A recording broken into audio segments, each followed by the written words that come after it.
እንዴናችሁ ቴዲ አፍሮ የዘፈኑ ሎጎ ኢቶሪካ ብሎ ሲሰይመው መሀል ላይ ምን እንዳለ አስተውላችሁታል አይደለም? የአክሱም ሐውልት አለ።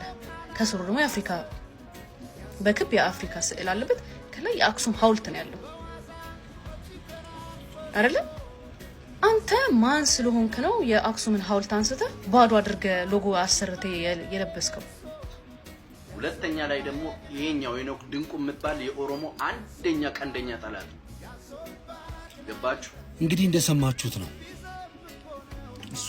እሱንም አላቃቸው ከዚህ በፊት አይቻችሁ አላቀም። ሰዎች ናቸው እነዚህን ቪዲዮዎች የላኩልኝና እስከመቼ ነው ዝም የምትለው? ውሸት ሲደጋገም እውነት ይመስላልና የሆነ ነገር በል መልስ ጥበት ስላሉ የመጣሁት እንጂ ለሱም ይሄ መልስ አይገባቸውም።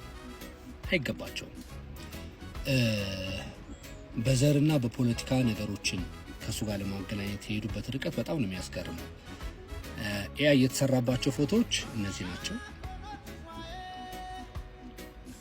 ኦሪጂናል ፎቶዎቹ ደግሞ እነዚህ ናቸው። ሲታዩ እሱም ከ30 ዓመት በላይ ይመስላሉ። ግን ኤአይ ይሁን ኦሪጂናል ፎቶ ለይተው ምንም የሚያውቁት ነገር የለም። ባይሆን ሸርቱን ለብሼው እንኳን ቢሆን ስማይ ራይት መብቴ ነው። ቴዲ አፍሮን በጣም የምንወደው የምናደንቀው አርቲስት ነው። ስለዚህ መብቴ ነው። ለዚህ ለማይረባ ላይክ ለፎሎወር ብላችሁ በዚህ ልክ ዘቅታችሁ ወርዳችሁ የማይሆን ነገር መስራት ህዝብን ከህዝብ ጋር ለማጋጨት። በነገራችን ላይ ሰዎች እንዲጠሏችሁ ማድረግ ይችላሉ።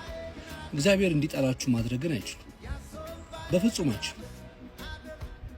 እና ሰከን ብላችሁ ነገሮችን ለማየት ሞክሩ። ኮሜንት ላይ የምትራኮቱ ሰዎች መጀመሪያ ኤአይ ነው ኦሪጂናል ነው ምናምን የሚለው ነገር መጀመሪያ ለዩ። እነዚህ መለየት ሳይችሉ ቀርተው የመጣላቸውን መተው እዚህ ጋር ሲያወሩ ሁሉንም ነገር ተቀብላችሁ እንትን አትበሉ፣ አትንጫጩ።